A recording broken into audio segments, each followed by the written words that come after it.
Guys দেখো কাজ করতে করতে হাঁপিয়ে গেছি। কি বলবো আর, মেয়ে ছেলেদের কত কষ্ট বলো তো। দুনিয়ার ঘরের কাজ করো, ঘর গুছিয়ে রাখো, বাসন মেজে রাখো, তারপর আবার পরের জন্য রান্না, অফিস টাইমে এত কিছু করেও আমার নাম নেই, এত কিছু করেও আমার নাম নেই বলো। মানে কাজের লোক নিয়ে আসে, বউ মানেই কাজের লোক।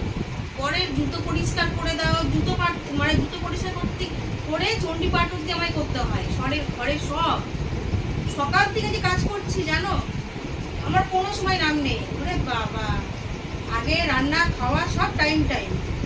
তার মধ্যে এই দেখো, দেখতে পাচ্ছ এই যে জামা প্যান্টগুলো, এগুলো সব এখন অর্ধেক গুছানো হয়েছে। ওগুলো গুছিয়েছি, এখন মেয়ে জামা প্যান্টগুলো গোছাবো।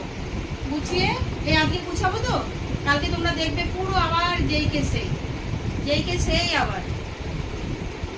কি বলবো বলো, যদি বলে একটা এটা আমার লাগবে দিও তো, 1000টা প্রশ্ন করবে যে ওরে বাবা, এই তো তুমি সেদিন 500 টাকা নিলে, তারপরে কি করলে হিসাব দাও। 500 টাকা কি লাগে? আরে একটা মেয়ে ছেলে মানুষ, মেয়ে ছেলেদের কত কি লাগে বলো। মেয়ে ছেলেদের ভালো লিপস্টিক লাগে, একটু কানের ফুল লাগে, তারপরে চুলে একটু মানে ভালো একটু শ্যাম্পু লাগে, হ্যাঁ, তারপরে একটু ধরো জামা প্যান্ট তো আছেই। তারপরে হচ্ছে এই কদিন আগে ঘুরতে গেলাম।